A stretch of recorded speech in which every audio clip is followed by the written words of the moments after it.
Hey, welcome to Buddy Blake's podcast. I'm your host, and today we've got Buddy Blake himself in the house. He's a real estate agent here in Wilmington, North Carolina, and he's got something really important he wants to talk about, the world of closings for sellers. And honestly, from what I've been hearing, this is something a lot of people don't think about until it's too late. So, Buddy, thanks for being here, man. Hi, my name is Buddy Blake, and I'm a real estate agent here in Wilmington, North Carolina. And I just wanted to have a conversation about today's world of closings for sellers. I work primarily with home sellers. I'm very good, I think, after all these years at negotiating, having real hard conversations up front, setting realistic expectations, not just telling sellers what they want to hear. And, also just sharing the news that all the marketing in the world is wonderful, but that is not typically what sells your house. It's going to be your pricing strategy. And then once we get it under contract, it's going to be all the steps that it takes to get through there. And I think experience matters more than ever in this market, especially this market. Okay, so you're talking about something really fundamental here. Pricing strategy, experience, all that stuff. But then you pivot to something super specific about North Carolina being an attorney closing state. I got to say, I didn't even know that was a thing. So break that down for us. What does that actually mean for sellers? One of the things I wanted to tell you that we are transitioning to slowly, but maybe more quickly, is in North Carolina, it's an attorney closing state, which means you have, whereas a lot of states, title companies close deals, but typically attorneys in North Carolina close deals, and they work for the buyer. And then there's the other side where the seller, it's called seller document preparation. Well, the same closing attorney can do the seller docs, and there's nothing wrong with that because there's typically a little bit of discount for that. And the fees can be anywhere between $250 and $400 and some dollars, whatever, depending on the complexity. Now, if you have to have a mobile notary, like if you live out of town, it can be more than that.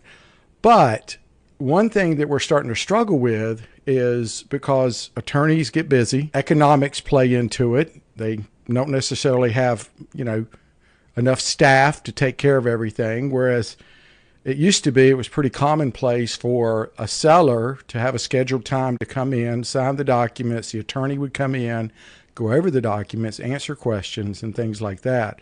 That's just not the way it's done in most cases, unfortunately. Now, literally, we had an instance where it could be done in a reception area right in front of other people, which was very not good. And it's just not the way to do it. They just tell you to come by any time.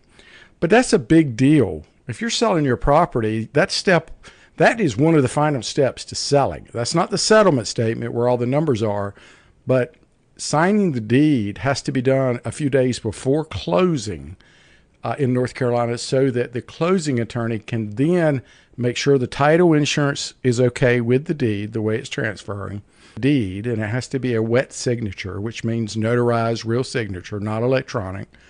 And then it has to be recorded at the county registered deeds office.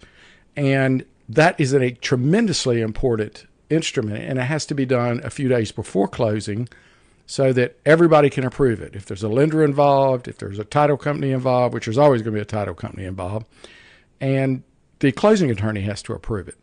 Wow. Okay.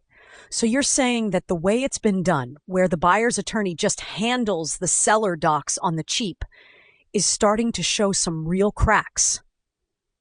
And you're moving toward actually having sellers get their own representation. But here's what I'm curious about.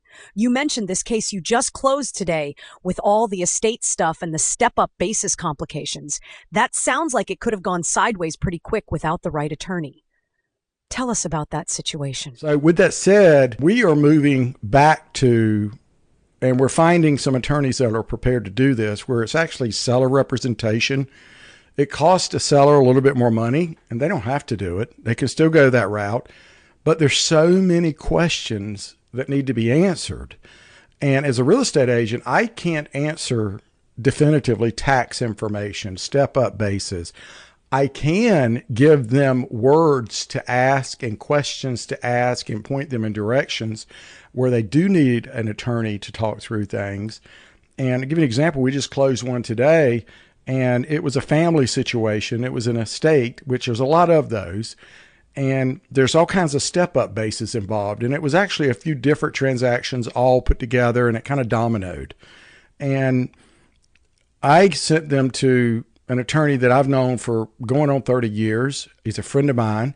He is working, but he doesn't do closings anymore, but he represents sellers, and he does a lot of commercial deals, writes leases, subdivision stuff, very complicated stuff.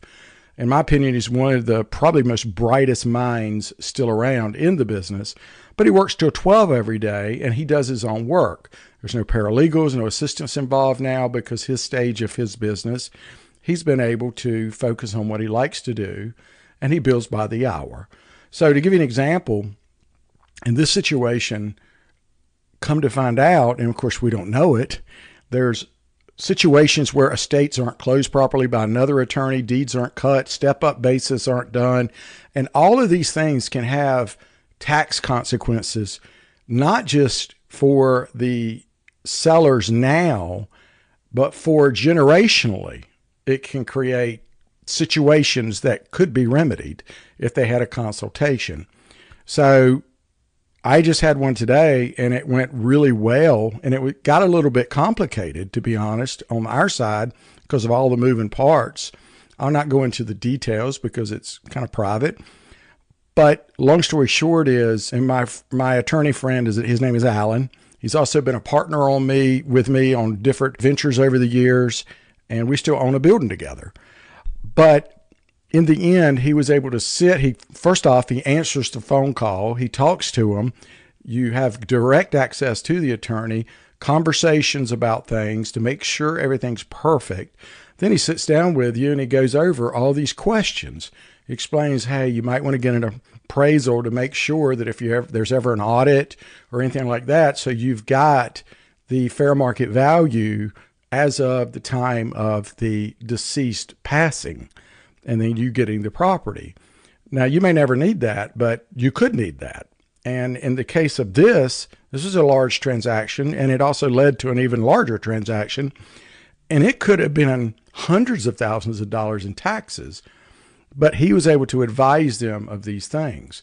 Okay, so this is the thing. You're saying hundreds of thousands of dollars in potential taxes could have been missed if Alan hadn't been involved. And he's charging more. Yeah. But you're actually getting access to someone who understands the full picture. I think what's wild is you also acknowledge that you and other realtors are part of the problem, right? Like you're calling attorneys last minute, asking them to jam deals in. So it's kind of a vicious cycle.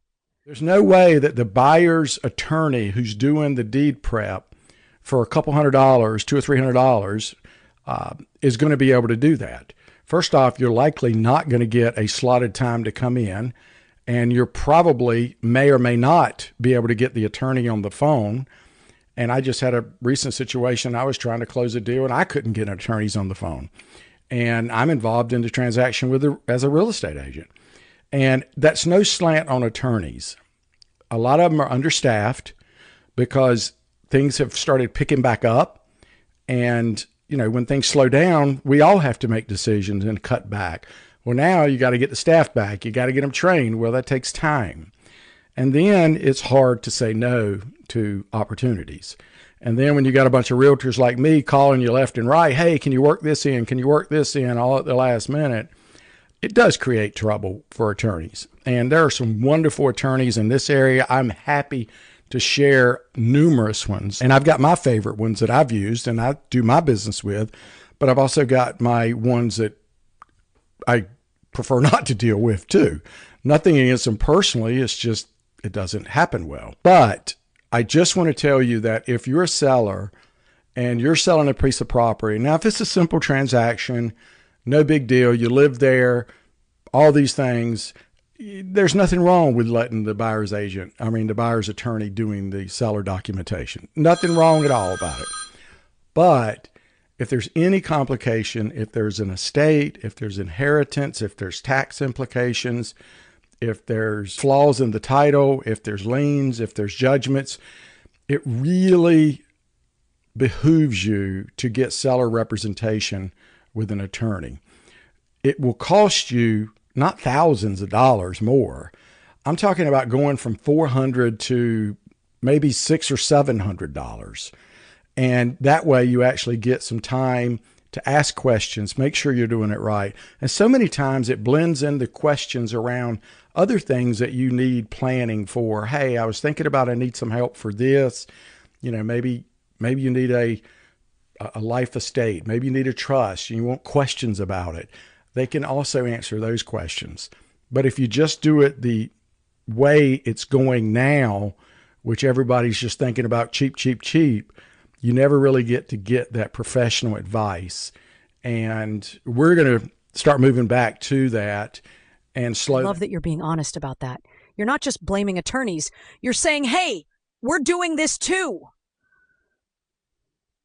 But the bottom line is, and correct me if I'm wrong, if there's anything complicated about your sale, you should probably invest a couple $100 extra to get your own attorney who actually has time to sit down with you and think through the whole picture, right? Process down just a little bit. We're going to offer it. Obviously, our seller clients have the decision to do whatever they want to do, but I am finding it more and more valuable to put it in the hands of an attorney that will make the time to schedule the time, and they're charging for the time to sit down, have a conference, and talk through things, not just in the lobby, have someone sign, notarize here. So again, that is not a slant on that process. That is the way we've done it for years. It is the way most of the transactions are done, at least in our area in North Carolina, a tremendous amount of them. But I know that we are working into doing that and having those conversations with sellers on the front end, because some of these things, once you close it and you're done, you can't go back and fix it. So you need somebody that's an attorney that really understands all this stuff and the unintended consequences to get this done. So if you're selling a house and you're not with me, that's fine. I'm happy to share who I would recommend. And there's a couple, but there's one in particular. But otherwise, I'm glad to have a conversation about this. And again, I really want to say there's some great attorneys that we work with in this town, and I've worked with for decades, and they're fantastic. But they can't do everything, because I'm sitting here saying this, but then I'll pick up the phone and I'll call an attorney and say, hey, can you jam this deal in? Which, all of a sudden we got this cash offer and it needs to close in 10 days. Can you do the title search? Can you get everything done? And so they're doing those things too. So we're talking out of both sides of our mouth a little bit as realtors, because, it's easy to complain about getting it done, access and things like that. But the other side of it is we're jamming stuff on them at the last minute. But anyway, seller representation, it's not normally done. It is always done on commercial deals, interestingly enough, or development deals. And I think that it's worth a few extra $100 as a seller to make sure everything is done well and done properly, especially if there's estates involved, trusts involved, anything that could potentially be tax implicatable. Buddy, I really appreciate you coming on and laying this out so clearly. It's not just about saving a few bucks on closing costs. It's about protecting yourself from mistakes that you literally can't fix after the deal closes. And that's something every seller needs to hear. Thanks so much for being here and for sharing who you'd recommend too. This was really valuable.